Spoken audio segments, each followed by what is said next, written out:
बुज़दिल कप्तान भाग रहा है। पहले दिन से तहरीक अदम एतमाद से फरार की कोशिशों में मसरूफ इमरान खान ने आइन तोड़ा। स्पीकर से भी आईनी खिलाफ वर्जी कराई गई। बिलावल भुट्टो की गरज पर।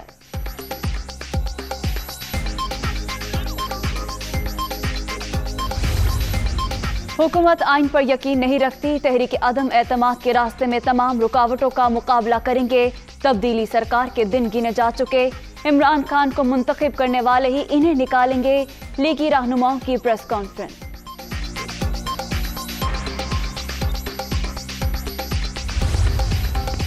और फैसला कुन वक्त आ गया। 3 स्टोरेज मैच हारने वाले हैं। पार्टी सरबराह बाप की तरह होता है। मुनारिफ अरकान वापस आ जाएं। गलतियां माफ कर दूंगा। वज़ीर आज़म का मालाकंड में खिताब।